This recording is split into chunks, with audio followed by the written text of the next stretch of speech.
Un precedente molto autorevole c'era già: la pronuncia della Corte di Cassazione che nel 2025, rigettando il ricorso dell'Enel contro Regione Lombardia, ha confermato che chi sfrutta l'acqua pubblica per produrre energia deve corrispondere alla Regione e ai territori montani i canoni e le altre compensazioni previste dalla legge regionale, anche per le concessioni in corso. Per il ricorso presentato dal Veneto, Enel, vista la mala parata, ha giocato d'anticipo dopo il rigetto del Tribunale Superiore delle Acque e il previsto passaggio in Cassazione da risultato scontato.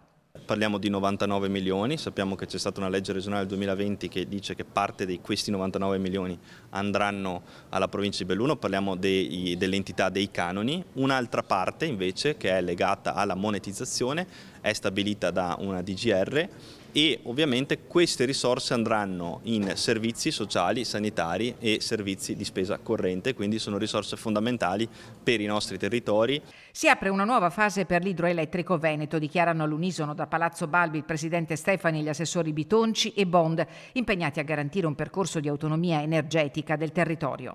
È un esempio vero di autonomia con risorse, perché qui parliamo di risorse che saranno impiegate e ovviamente queste risorse devono essere impiegate al meglio.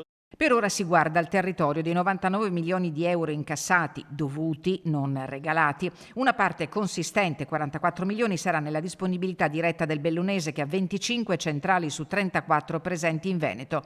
Per scelta della Regione, le risorse relative alla quota di monetizzazione saranno in capo a una cabina di regia congiunta per concertare la destinazione delle risorse fra sanità, sociale, trasporti, scuole, valorizzazione della montagna, infrastrutture. La madre che ha fatto scaturire questo è la scadenza delle grandi concessioni idroelettriche nel 2029. Sotto sotto poi tipo un albero di Natale si sono accese una serie di lampadine che sono la monetizzazione, i canoni, i sovracanoni, il calcolo della quota. Ecco, questo è una materia difficile, ma l'assunto di questa materia difficile è che alla fine rimane una quota piccola dell'acqua che c'è sul territorio, che viene trasformata in energia sul territorio.